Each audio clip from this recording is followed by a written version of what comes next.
They did not all meet with success, but none failed as catastrophically as American attempts at nation-building in Vietnam.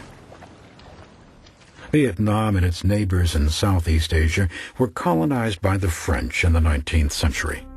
French Indochina, as it was known, was the crown jewel in France's vast empire until the beginning of World War II, when Japan invaded the region and seized control of Vietnam.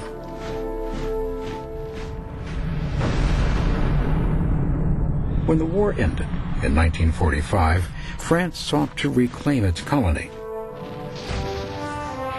They were opposed by a communist organization called the Viet Minh.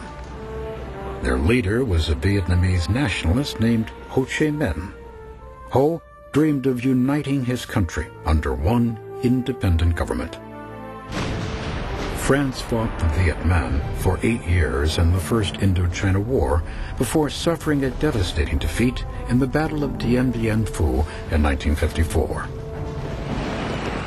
French forces withdrew from Vietnam, while Ho's popularity spread throughout the country. But Vietnam became a pawn in the emerging Cold War.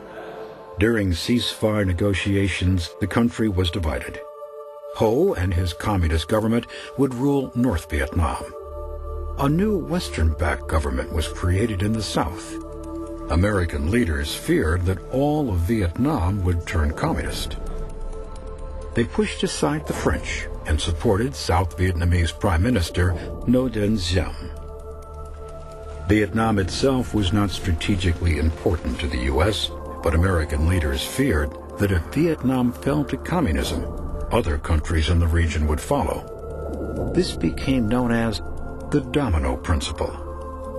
Finally, you have broader considerations that might follow what you would call the falling domino principle. You have a row of dominoes set up and you knock over the first one, and what will happen to the last one is certainly that it'll go over very quickly.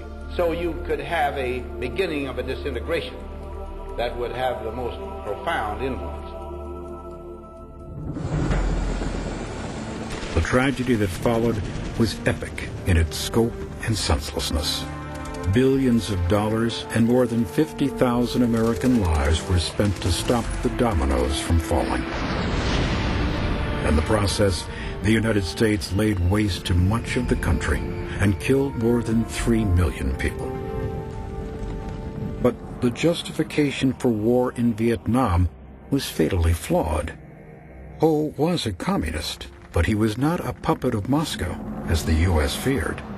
His resistance was based on a fierce patriotism that inspired his people to fight on, even in the face of almost inconceivable losses. With the benefit of military support from the Soviet Union and Communist China, they frustrated the U.S. for 2 decades. Finally, in 1975, a tired and demoralized United States abandoned the war. The last Americans were evacuated from South Vietnam, and Communist forces overran the capital city of Saigon. But these events, tragic as they are, portend neither the end of the world nor of America's leadership in the world. In the end, the dominoes didn't fall. But the communist victory did influence the Cold War. In the 1970s, the United States endured a crisis of self-confidence that came to be known as the Vietnam Syndrome. Americans lost faith in their government. Political leaders lost faith in their military. The country questioned its role in foreign affairs. No one had any taste for another Vietnam. This view contributed to an easing of international relations during the decade known as détente.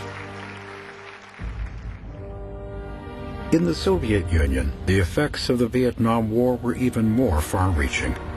Emboldened by the communist victory and America's ambivalence toward foreign affairs, Kremlin leaders spent lavishly to build their arsenals and extend their communist empire around the world. It was, in effect, a brazen attempt to overtake the United States and win the Cold War. It would be, however, their greatest mistake.